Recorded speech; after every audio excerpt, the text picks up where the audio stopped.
तो जो आर्थिक विकास और आर्थिक समृद्धि है, ये क्या है? किसी भी अर्थव्यवस्था में,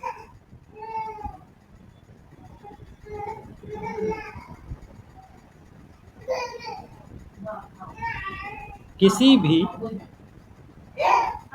अर्थव्यवस्था में हो रही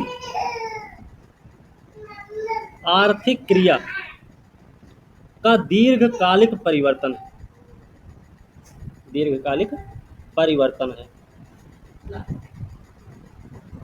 ठीक है, ये जरूर याद रखना ये लाइन, नहीं तो मामला बिगड़ जाएगा।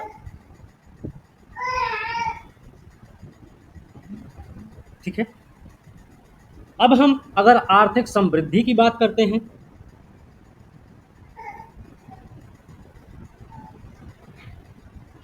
अभी जैसे हमने बताया एक संकीर्ण विचारधारा, संकीर्ण अवधारणा है ना, छोटी अवधारणा है, किसी एक विशेष क्षेत्र पर ध्यान रहता है, इसका समग्र क्षेत्रों पर इसका ध्यान नहीं रहता है।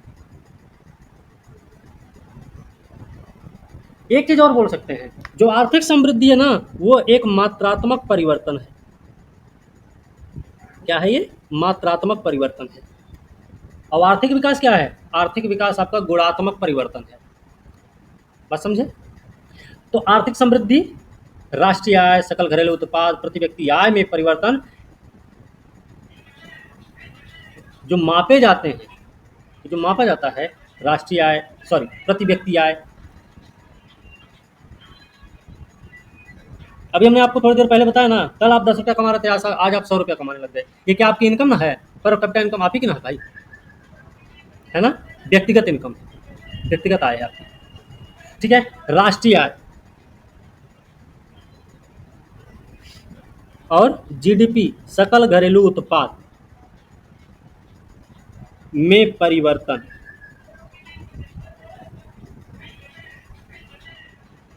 ये क्या है? यही आपका है आर्थिक समृद्धि। मतलब बोल सकते हैं कि एक ऐसी प्रक्रिया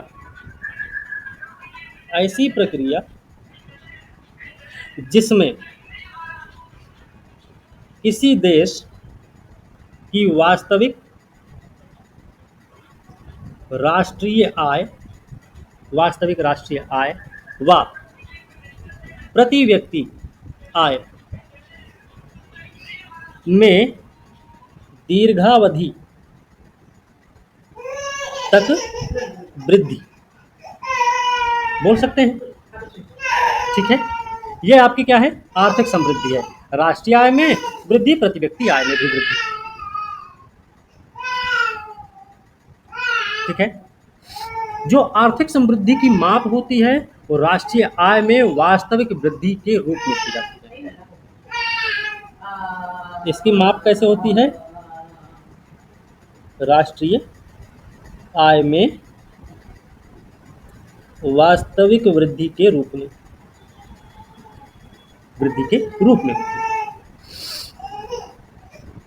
ठीक है, मतलब साफ है। अगर राष्ट्रीय आय में वास्तविक वृद्धि की बात की जा रही है तो हमें सांकेतिक वृद्धि याद नहीं आनी चाहिए। ठीक है, ना तो सांकेतिक वृद्धि याद आनी चाहिए और ना फिर मौद्रिक आय याद आनी चाहिए। बात समझे? याद रखना। तो हम बोल सकते हैं ये जो हमारे आर्थिक समृद्धि है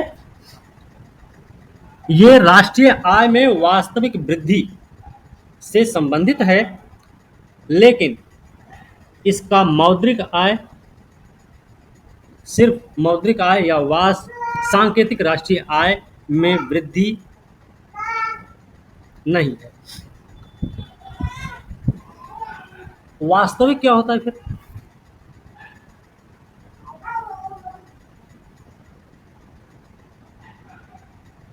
वास्तविक वृद्धि का मतलब है, जैसे मान लो कल उत्पादन हो रहा था किसी वस्तु का या सेवा का उत्पादन हो रहा था, वस्तु का उत्पादन हो रहा था 50 किलो का, उस 50 किलो की कीमत कल तक रही है 500 रुपया। आज का समय क्या है? उत्पादन 50 किलो का ही है लेकिन उसका मूल्य हो गया है 1000 रुपया। ये नहीं चाहिए। बात समझे?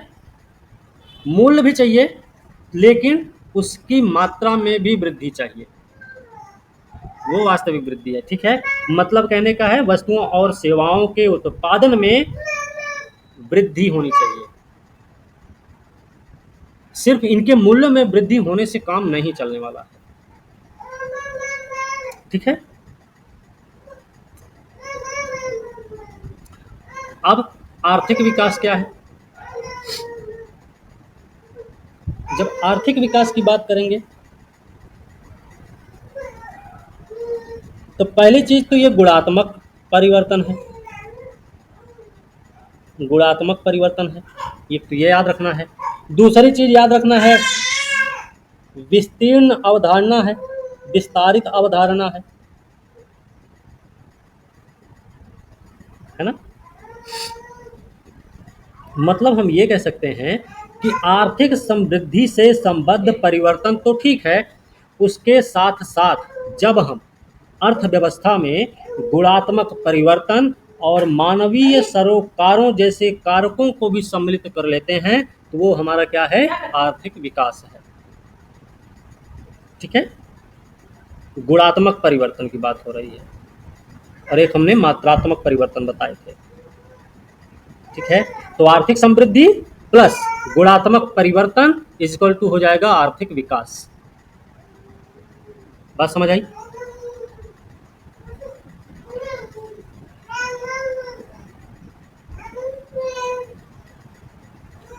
याद रखना, इसको हम बोल सकते हैं समाज के भौतिक कल्याण में होने वाली निरंतर वृद्धि, निरंतर वृद्धि, क्योंकि कमी को तो विकास कह नहीं सकते, है ना। बात समझे? परिवर्तन का मतलब क्या हो जाएगा? यहाँ पे परिवर्तन का मतलब है कमी भी हो सकती है, वृद्धि भी हो सकती है ना, दोनों हो सकता है। इसलिए हमने क्या किया, निरंतर वृद्धि जैसे शब्द का यूज किया यहाँ पे। ठीक है, अब देखिए इसमें इसमें हमने क्या किया था, राष्ट्रीय आय प्रति व्यक्ति आय पर बात की थी। इसमें क्या रहेगा, राष्ट्रीय आय तो रहेगा ही रहेगा भैया, बिना पैसा के कुछ नहीं होने वाला है ना। बाप बड़ा ना भैया, सबसे बड़ी रुपैया वाला गाना सुने होंगे, है ना। चलो, तो राष्ट्रीय आय तो होना चाहिए। इसके अलावा आप प्रति व्यक्ति आय भी कर सकते हैं। राष्ट्रीय आय में वृद्धि हो, उसके साथ साथ सामाजिक, सांस्कृतिक,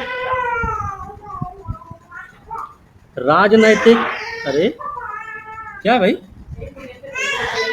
राजनैतिक प्लस आर्थिक परिवर्तन। ठीक है, सामाजिक ओहदा भी बढ़ना चाहिए, सांस्कृतिक विकास भी जरूरी है, राजनैतिक वृद्धि भी, साथ ही साथ आर्थिक वृद्धि भी जरूरी है। ऐसा नहीं कि सिर्फ राष्ट्रीय आय में वृद्धि हो रही है, पता चले सामाजिक सांस्कृतिक विकास ठप हुआ पड़ा है, जहाँ पर था वहीं पर रह गया है। अरे ये तो देखते रहे और उन्हें लगती आप ये बिस्किट रखें बहुत देर से।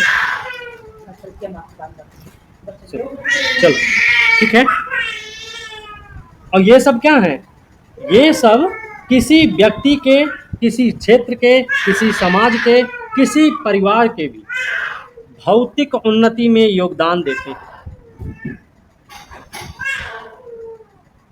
भौतिक उन्नति में योगदान देते हैं। ठीक है, ध्यान रखना। मतलब हम बोल सकते हैं इसमें किन किन चीज़ों को शामिल किया जा सकता है, तो एक तो हम संसाधनों की आपूर्ति, संसाधनों की आपूर्ति, पूंजी निर्माण दर, पूंजी निर्माण दर, जनसंख्या का आकार,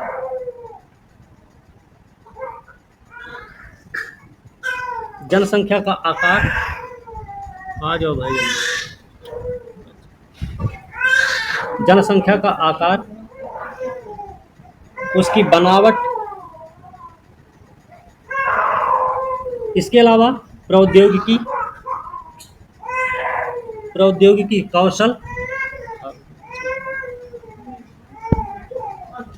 अरे वो अनि है। अनि को क्या होता है ना कि अब दो में से एक को लेना है तो दूसरी परेशान हो जाती है।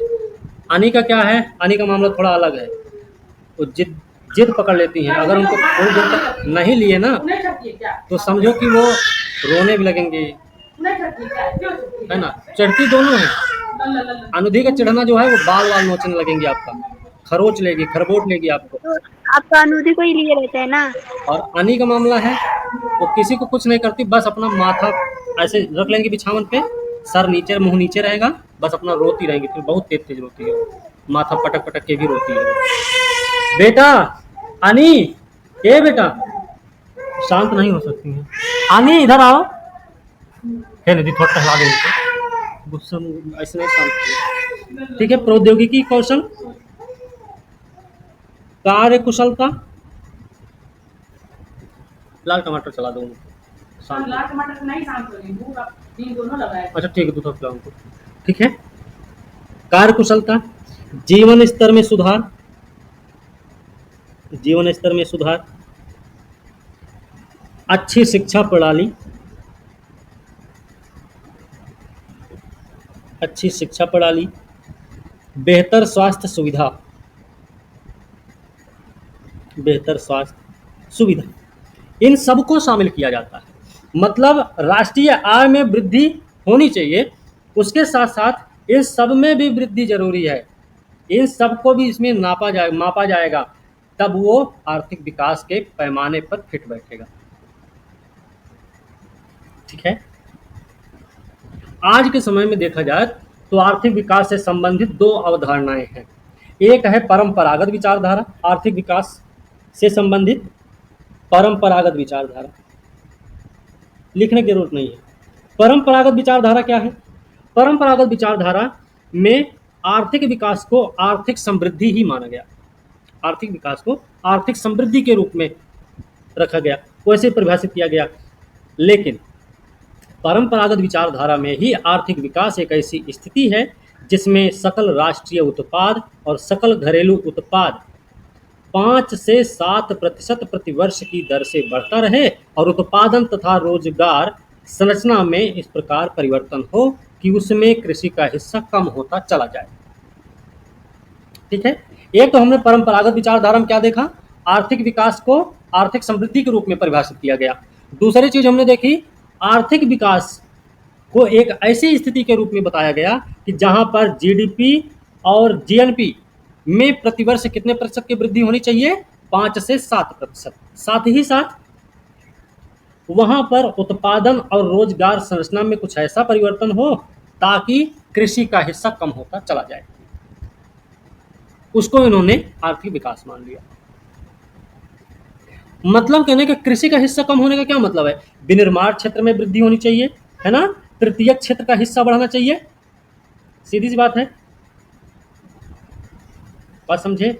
मतलब ये जो परंपरागत विचारधारा है, इसमें आर्थिक विकास के रूप में कृषि की जगह किस पर बल दिया गया है, औद्योगिकरण पर, औद्योगिकरण पर बल दिया गया परंपरागत विचारधारा में। ठीक है, इसमें ये जो परंपरागत विचारधारा थी, इसमें गरीबी निवारण, गरीबी निवारण, है ना, आर्थिक असमानता में कमी, असमानता में कमी, रोजगार के अवसर में वृद्धि, अवसर में वृद्धि, इनको महत्व नहीं दिया गया, को बहुत अधिक महत्व नहीं दिया गया, महत्व नहीं दिया गया, है ना। यह रही आपकी परंपरागत विचारधारा। जो नवीन विचारधारा है उसमें क्या है, जब हम नवीन विचारधारा की बात करेंगे, आर्थिक विकास से संबंधित नवीन विचारधारा, तो कुछ न कुछ परिवर्तन जरूर होगा, कुछ न कुछ अलग जरूर रहेगा इसमें, है ना। इसको आर्थिक समृद्धि से अलग ही तरीके से परिभाषित किया जाएगा। अब नवीन विचारधारा में क्या किया गया, आर्थिक विकास का मुख्य उद्देश्य ही बता दिया गया। आर्थिक विकास का मुख्य उद्देश्य, क्या बताया गया मुख्य उद्देश्य? गरीबी,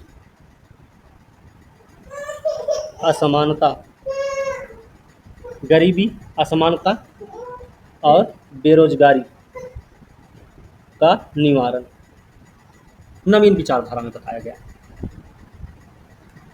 ठीक है, इसमें क्या किया गया? पुनर्वितरण,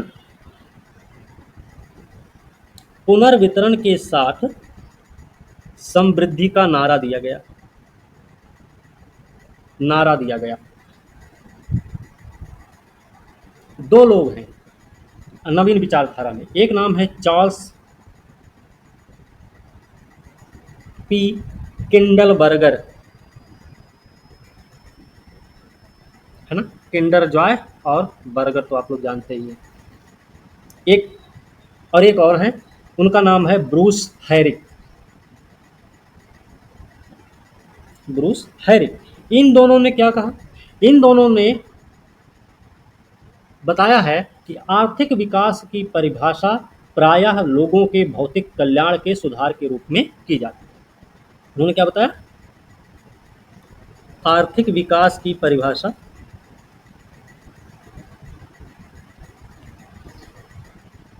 प्रायः लोगों के भौतिक कल्याण के सुधार के रूप में की जाती है। ठीक है,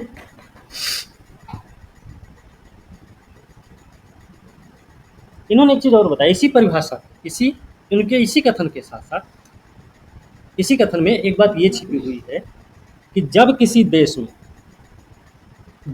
देश में खासकर वो जो कम आय वाले देश हैं, वहां पर जब लोगों के भौतिक कल्याण में बढ़ोतरी होती है तो उससे क्या होता है? भौतिक कल्याण में बढ़ोतरी होने से जनसाधारण को अशिक्षा, बीमारी और छोटी उम्र में मृत्यु के साथ साथ गरीबी से छुटकारा मिलता है। लिख सकते हैं आप लोग, जब किसी देश में खास करके कम आय वाले देशों में कम आय वाले लोगों के भौतिक कल्याण में बढ़ोतरी होती है तो जनसाधारण को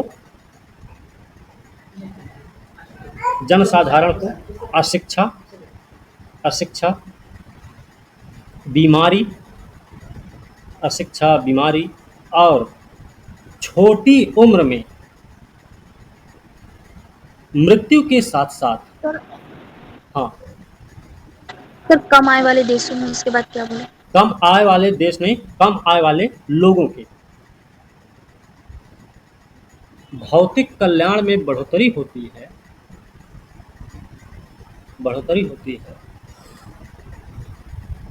तो जनसाधारण को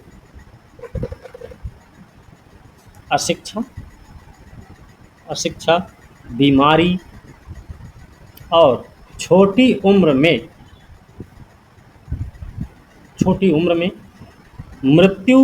मृत्यु के साथ साथ, स्पेलिंग सही लिखना है, मृत्यु के साथ साथ गरीबी से छुटकारा मिलता है। ठीक है, चलो एक सवाल बताइए आप लोग पहले जल्दी से। सर अशिक्षा के बाद क्या बोले? अशिक्षा, बीमारी और छोटी उम्र में मृत्यु के साथ साथ गरीबी से छुटकारा मिलता है। ठीक है, सवाल है 69, 79 और 89 में कौन बड़ा है? सर फिर से बोलो। 69, 89 और 79 में कौन बड़ा है? सर 89 बड़ा। अच्छा, ऐसे जवाब, उल्टा पुल्टा सवाल जवाब दोगी? और कोई बताए है? और कोई? सर 89 ही हो। सर रिपीट कीजिए, क्या बोल रहे? यहाँ देखो हमको बेइज्जती करा के मानोगे तुम लोग, लगता है। जाने दम बोलो। 69, 89 और 79 में कौन सा बड़ा है? अच्छा 100 रुपया मान लो है,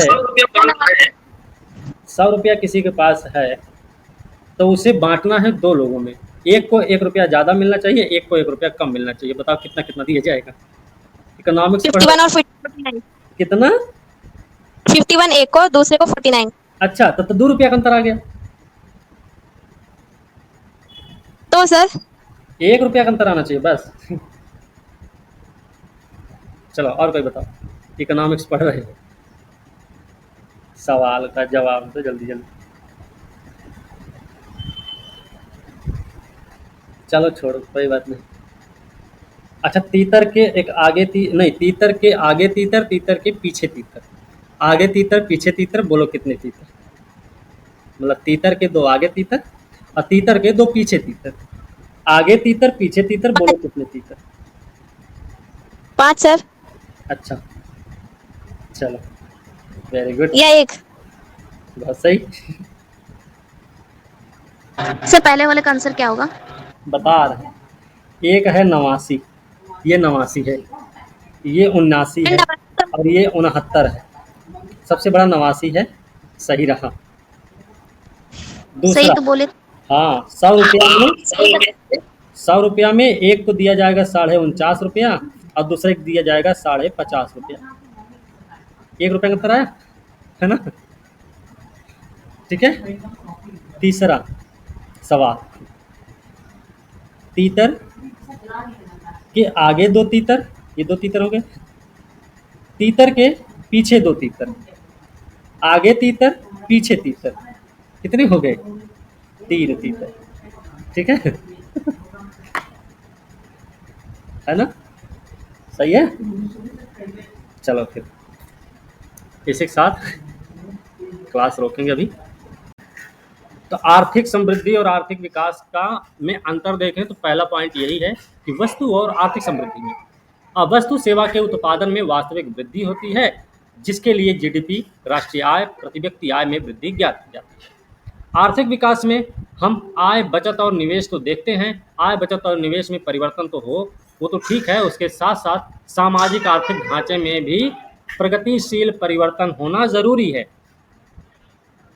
दूसरा अंतर यह है कि आर्थिक समृद्धि जहां जीडीपी के किसी भी घटक में उत्तरोत्तर वृद्धि को दर्शाता है, वहीं पर आर्थिक विकास मानव पूंजी में वृद्धि, असमानता में कमी और संरचनात्मक परिवर्तन को दर्शाता है। आर्थिक समृद्धि हमारा मात्रात्मक कारक द्वारा मापा जाता है, वहीं पर जो आर्थिक विकास है वो गुणात्मक कारकों द्वारा मापते हैं, है ना? मानव विकास सूचकांक, गुणात्मक माप क्या है? मानव विकास सूचकांक, भूख सूचकांक, है ना? बात समझे? तो ये सारी चीजें। आर्थिक समृद्धि एक मात्रात्मक परिवर्तन है, लेकिन जो हमारा आर्थिक विकास है वो मात्रात्मक के साथ साथ गुणात्मक परिवर्तन भी है। आर्थिक समृद्धि, अगला पॉइंट है, आर्थिक समृद्धि जीडीपी या प्रति व्यक्ति आय में वृद्धि पर प्रकाश डालता है, वहीं पर आर्थिक विकास जीवन की गुणवत्ता की उन्नति को प्रतिबिंबित करता है। जीवन की गुणवत्ता की उन्नति का मतलब आपके खान पान, रहन सहन, पहनावा ओढ़ावा आपका, है ना? आपके शिक्षा के लेवल को भी देखता है ना? पोषण स्तर को भी ध्यान में रखता है। तो अगला अंतर है, आर्थिक समृद्धि एक संकीर्ण अवधारणा है और वहीं पर जब हम आर्थिक विकास की बात करते हैं तो यह एक व्यापक अवधारणा है। आर्थिक समृद्धि अल्पकालिक प्रक्रिया है और ये निश्चित समयावधि के लिए होने वाला परिवर्तन है, लेकिन वहीं आर्थिक विकास की जब हम बात करेंगे तो यह एक दीर्घकालिक प्रक्रिया है और लगातार चलने वाली प्रक्रिया है। आर्थिक समृद्धि, अगला पॉइंट है, स्वचालित प्रक्रिया होती है, लेकिन आर्थिक विकास क्या है? निर्देशित प्रक्रिया है ना? इसको प्रभावित करने वाले कारकों के बारे में जब देखा जाएगा तो आर्थिक समृद्धि और आर्थिक विकास को प्रभावित करने वाले कारकों में सबसे पहले प्राकृतिक संसाधन इसे प्रभावित करते हैं। कैसे? प्राकृतिक संसाधन में क्या क्या शामिल है? भूमि है, क्षेत्र है, मिट्टी की गुणवत्ता है, वन संपदा है, खनिज तेल है, गैस संसाधन, अच्छी जलवायु है, अच्छी नदी प्रणाली, ये सब चीज़ें शामिल होती हैं। मतलब आर्थिक समृद्धि के लिए प्राकृतिक संसाधनों की प्रचुरता और उनका गुणवत्ता युक्त होना जरूरी है, लेकिन अच्छे प्राकृतिक संसाधनों की उपलब्धता आर्थिक विकास के लिए जरूरी नहीं है, मतलब आवश्यक शर्त नहीं है। ठीक है, बात समझे? ओके। पूंजी निर्माण कैसे प्रभावित करता है? जब हम पूंजी निर्माण की बात करेंगे तो पूंजी निर्माण एक ऐसी प्रक्रिया होती है जिसके द्वारा किसी समुदाय की बचतों को पूंजीगत वस्तु के निवेश के लिए प्रयोग किया जाता है। ये आपकी क्या है? आपका पूंजी निर्माण है। ठीक है। अब अगर निवेश हो रहा पूंजीगत वस्तुओं में, पूंजीगत वस्तु है क्या? संयंत्र है, भूमि है, मशीन, ये सारी चीजें क्या पूंजीगत वस्तुएं होती हैं। इससे देश की उत्पादन क्षमता और श्रमिकों की कुशलता में भी वृद्धि होती है। अगर ये सारी चीजें होंगी तो वस्तुओं सेवाओं के अधिक प्रवाह को भी सुनिश्चित किया जाएगा, है ना। तो पूंजी निर्माण क्या है? राष्ट्र की उत्पादन क्षमता में वृद्धि लाता है। पूंजी निर्माण जहाँ पर उच्च है वहाँ पर उत्पादन क्षमता भी उच्च होगी, जहाँ पर पूंजी निर्माण दर निम्न है वहाँ पर उत्पादन क्षमता भी निम्न होती है। ठीक है। तो जिन देशों में पूंजी निर्माण की दर उच्च रहती है वहाँ पर आपको पता होना चाहिए कि अपेक्षाकृत तीव्र आर्थिक समृद्धि प्राप्त की जाती है। तीसरा है पूंजी उत्पाद अनुपात। अब ये क्या है? जब हम पूंजी उत्पाद अनुपात की बात करेंगे तो उत्पादन की प्रति इकाई पर लगने वाली पूंजी की मात्रा है पूंजी उत्पाद अनुपात। ठीक है, ध्यान रखना। किसी देश की अर्थव्यवस्था वर्तमान पूंजी उत्पाद अनुपात का कम होना, मतलब किसी भी देश में पूंजी उत्पाद अनुपात अगर कम है तो मतलब क्या है कि वहाँ पर जो फायदा है, लाभ है, मतलब पूंजी उत्पाद अनुपात का कम होना कैसा होता है? लाभदायक होता है, फायदेमंद होता है, प्रगतिशील भी होता है।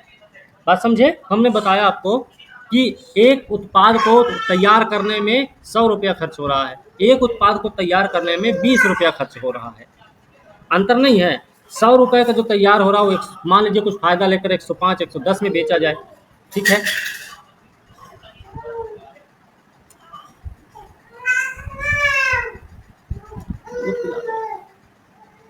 स्क्रीन नहीं दिख रही है और आवाज भी नहीं आ रही है। सॉरी। ठीक है, तो जहां पर 100 रुपया लग रहा है, लागत आ रही है, वहां पर कुछ लाभ लेकर ही सामान को बेचा जाए। मान लीजिए 5-10 रुपया लाभ लिया गया, 110 में सामान बिका तो 10 रुपये का फायदा। कहीं पर 20 रुपया ही लागत आई और उसका दाम उसको 50 रुपये में भी बेचा गया तो 2.5 गुना ज़्यादा फायदा आया। ठीक है, तो याद रखना ये बात। मतलब हम ये बोल सकते हैं कम पूंजी और कम निवेश से अधिक उत्पादन प्राप्त किया जा सकता है। ये एक आपके लिए स्टेटमेंट भी हो सकता है। ठीक है, एक आपके लिए स्टेटमेंट भी हो सकता है आपके पेपर में पूछ लिया जाए, तो आपको पता रहना चाहिए स्टेटमेंट के तौर पे। ठीक है ना। तीसरा है कृषि का विक्रय अधिशेष। कृषि का विक्रय अधिशेष क्या है? विक्रय अधिशेष से तात्पर्य यह है कि विक्रय अधिशेष जितना अधिक होगा शहरी जीवन उतना ही आसान होगा, है ना। विक्रय अधिशेष जितना अधिक होगा बढ़ती जनसंख्या की मांग को पूरा करने में भी उतना ही आसानी होगी। बात समझे? मतलब हम ये भी बोल सकते हैं विक्रय अधिशेष में वृद्धि बढ़ती जनसंख्या की मांग को पूरा करने के लिए आवश्यक है। ठीक है, ध्यान रखना। अगला क्या था प्रभावित करने वाले कारक में? औद्योगिकरण की तीव्र वृद्धि दर। गिर जाइए। ठीक है, अब ये क्या है? जैसे जैसे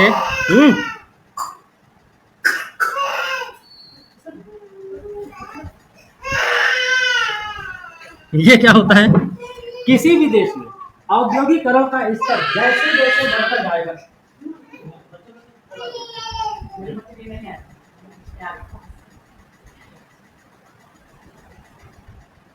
जैसे जैसे औद्योगिकरण का स्तर बढ़ता जाएगा वैसे वैसे क्या होता है? फिर रोजगार के अवसर में वृद्धि होगी, है ना।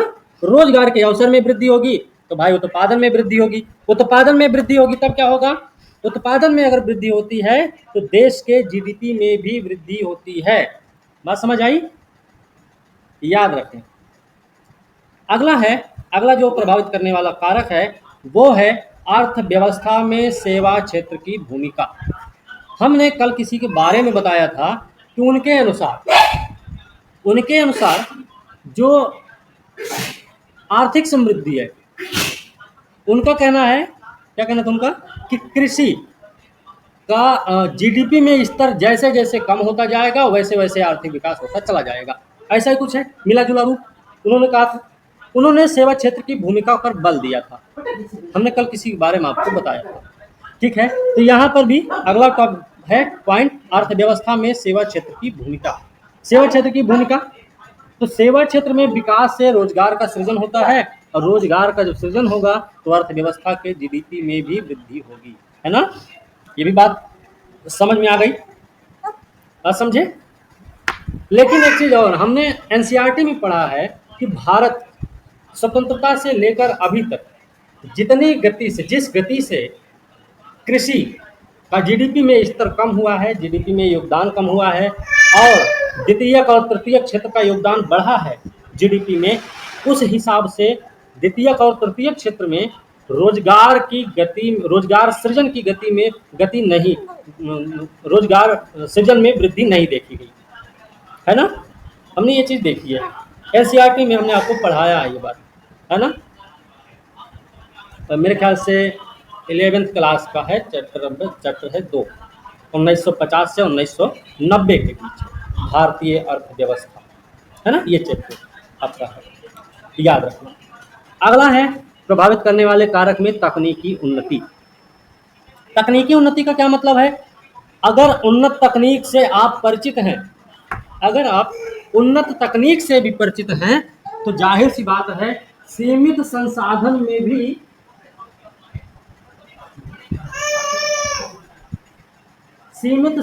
में भी अच्छा खासा उत्पादन आप कर सकते हैं, है ना। आप समझे? सीमित संसाधनों से भी अधिक उत्पादन किया जा सकता है। मतलब ये है, किसी भी देश के विकास के लिए उन्नत तकनीक एक आवश्यक और महत्वपूर्ण कारक है। इन्हीं प्रभावित करने वाले कारकों में अगला कारक आपका है आर्थिक प्रणाली, है ना।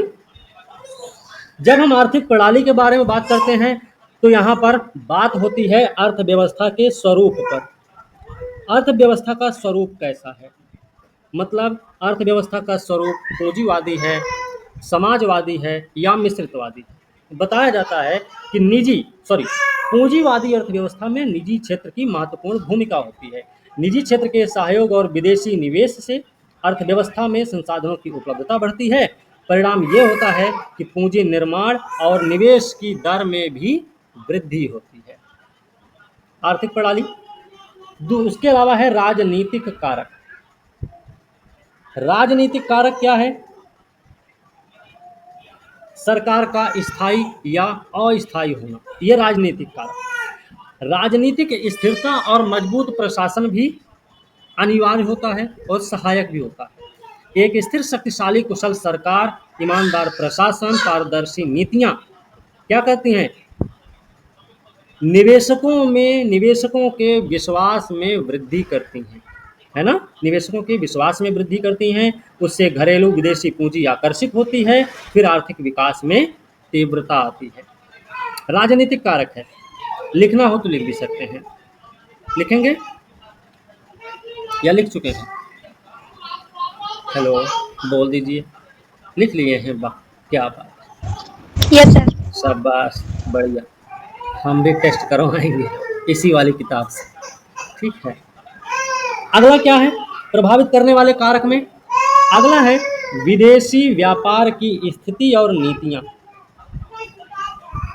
विदेशी व्यापार की स्थिति एवं नीतियां। अब ये क्या है? अगर विदेशी व्यापार नीति, विदेशी निवेश, विदेशी मुद्रा भंडार और सकारात्मक भुगतान संतुलन सब कुछ है तो मतलब क्या है? आर्थिक समृद्धि की दर प्रभावित होगी, है ना।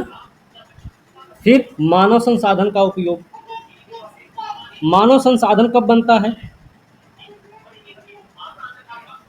मानव संसाधन कब बनता है? सर जब उस पे निवेश किया जाता है, निवेश किया जाता है। शिक्षा निवेश कैसे होता है? निवेश होता है उसके शिक्षा के तहत, उसके पोषण के तहत, उसके प्रशिक्षण के लिए निवेश किया जाता है। उसके बाद मानव संसाधन के रूप में तैयार होता है ना? याद रखना। तो मानव संसाधन का उपयोग मतलब किसी देश में जो श्रम शक्ति है वो कार्य कुशल है, किसी देश में श्रम शक्ति कार्य कुशल अगर है तो उसका उत्पादन सामर्थ्य भी अधिक होगा। ये कन्फर्म है। अगर श्रम शक्ति कार्यकुशल है तो उत्पादन सामर्थ्य भी उसका कैसा होगा? अधिक होगा। और यदि मानव शक्ति का युक्तिपूर्ण उपयोग नहीं किया जाता है, सभी व्यक्तियों को उत्पादक काम में नहीं लगाया जाता है, या फिर मानव संसाधन का प्रबंधन अकुशल और अनुपयुक्त तरीके से किया जाता है, तो वही लोग आर्थिक विकास में महत्वपूर्ण योगदान दे सकते हैं, अर्थव्यवस्था पर बोझ बन सकते हैं। ठीक है। अगला पॉइंट है उद्यमशीलता। उद्यमशीलता ये क्या है? उद्यमशीलता क्या करती है? निवेश के नए अवसरों को पता लगाने की योग्यता। उद्यमशीलता मतलब क्या है? निवेश के नए अवसरों का पता लगाने की योग्यता होती है। इससे जोखिम उठाने, नई और बढ़ती हुई व्यावसायिक इकाइयों में निवेश करने की इच्छा में वृद्धि होती है। इससे व्यक्ति स्वयं कुछ नया करने के लिए प्रेरित होता है और अधिक से अधिक विकास करने का प्रयास करता है।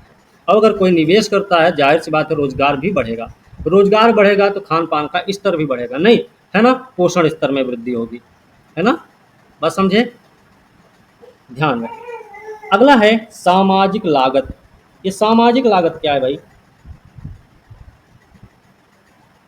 सामाजिक लागतें क्या होती हैं? आर्थिक समृद्धि और आर्थिक विकास का एक अन्य निर्धारक होता है सामाजिक लागत।